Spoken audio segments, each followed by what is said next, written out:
Oh man, is this episode gonna get me in some hot water. Now before you jump down my throat and yell at me, let's just talk about this, okay? You're losing money buying cheap watches. How many times have you heard that? Is that even an accurate statement? Well, we're gonna explore all of that today on this episode of The Time Teller. It's 4:17 p.m. Let's get down to business.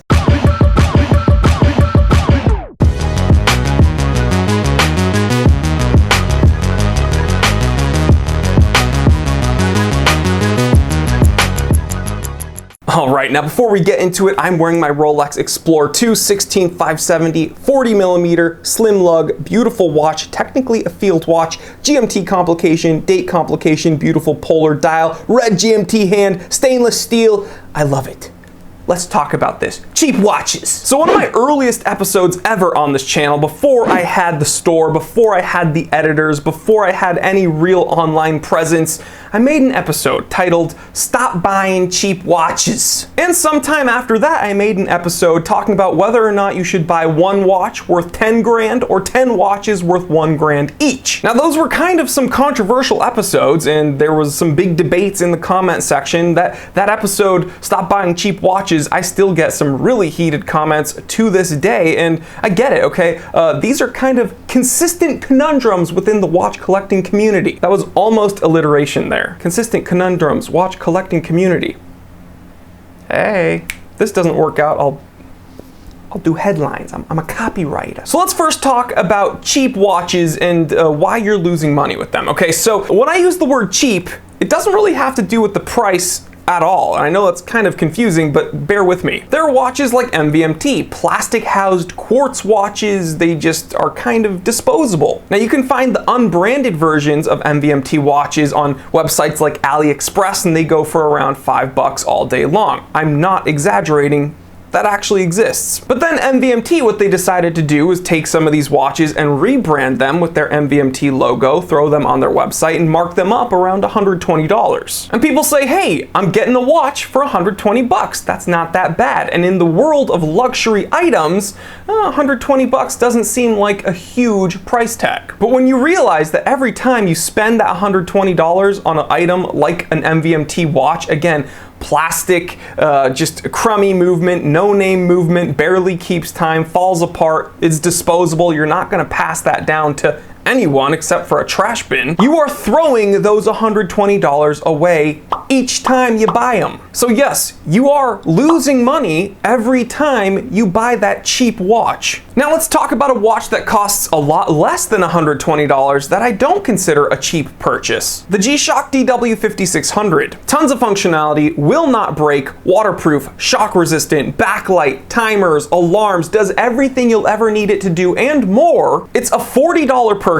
that's worth every penny, and I don't think that's cheap. That is worth it. And guys, hear me out, okay? $40, $120. The crazy thing is that this phenomenon is true among any price range. So from $1 to $1,000, there are some great companies to choose from. Hamilton, Seiko, Boulder, Orient, Certina. The money you spend on those watches for the most part will be spent on a proper, serviceable wristwatch that you can pass down to someone if you want. But okay, let's bump up the bracket if you will. And hear me out, okay? Just because you spend over $1,000 on a watch does not mean it's good. Tag Heuer, for instance. That's right, buckle up kiddies. I'm gonna be talking about Tag. One of my most hated episodes ever was an episode titled Why I Never Talk About Tag. They're selling a very basic quartz diver, the Aqua Racer, for well over $1,000.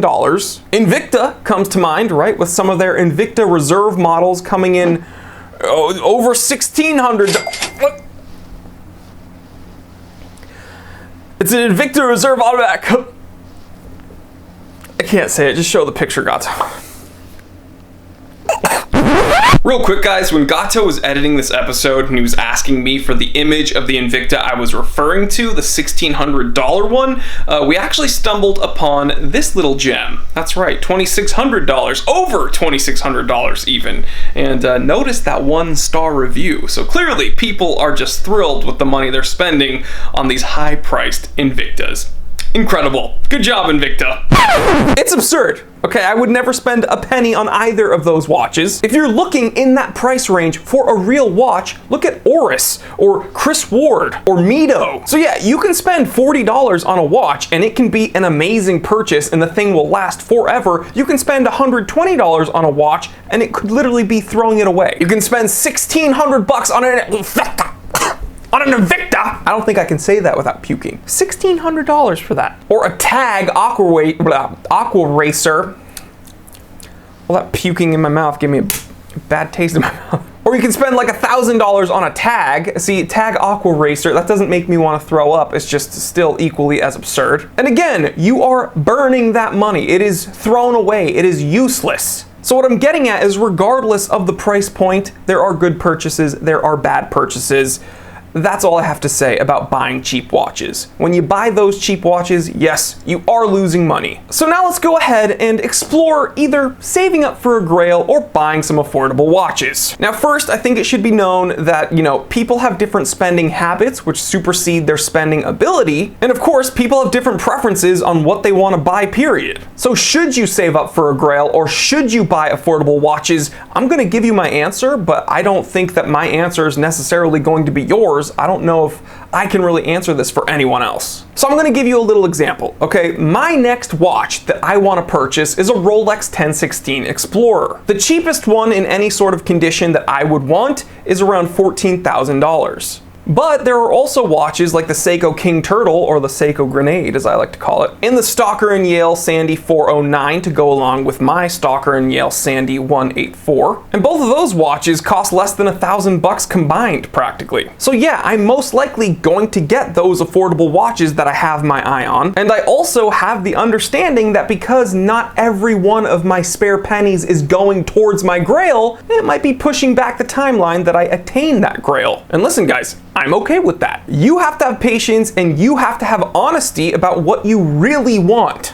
So if you want that Grail so badly and you couldn't care less about any other watch that shows up on the radar, you want that Grail and you can't stand the thought of waiting any longer than you absolutely have to get it, then yeah, maybe sacrifice some of the more affordable watch purchases and just keep going for that Grail. But if you're like me and you're kind of playing the long game, if you will, then yeah, I don't think, saving up for a Grail and buying some affordable watches here or there is mutually exclusive. You just gotta have patience and you gotta have the understanding that, yeah, it might take a little bit longer. That's fine. So guys, I hope I didn't step on anybody's toes today. I hope I didn't offend anybody too badly. I know the Tag lovers are gonna come out of the woodwork. I know the Invicta boys are gonna come out with all their misspellings in the comment section. That's fine, let them do their thing. They're allowed to comment on the videos if they so choose. But again, we're gonna probably need to have a translator come in and figure out what the heck they're typing to us. They always use the wrong your and they always misspell like simple words. But regardless, yeah, I hope you understand what I'm getting at. Guys, just have patience, have honesty. I don't think there's like one proper way to go about building your collection. Just know what you want and take the steps to get it. But guys, I want to hear from you. Please leave me that comment in the comment section and I will see you there. And as always, I want to thank you for stopping by, especially my certified T3 bot channel members. Click the join button next to the subscribe button to join the channel. You get to join the members only Discord chat group that goes on 24/7. It's a great way to interact with me and all the other bots. It's just a bunch of knuckleheads. It's chaos, but it is hilarious. You get weekly discount codes at the T3 shop. You get first dibs on all new incoming inventory, and you get an additional live stream members only, and you guys get to pick what we talk about. So guys, it's a whole lot of fun. Please consider supporting the channel. Again, channels like mine, we're not really supported by YouTube itself. We get most of our support from the channel membership, so thank you to each and every one of you, seriously. So yeah guys, check out some of the links in the description below. It'll take you to our Amazon store. Check out my website, www.thetimetellershop.com. That is the #1 place to buy affordable vintage luxury watches serviced with a 1-year warranty, all hand-picked by me. Please like, comment, and subscribe. Share this with everyone you know. I'm Jory Goodman, the Time Teller. Always remember, I didn't invent time. I just tell it.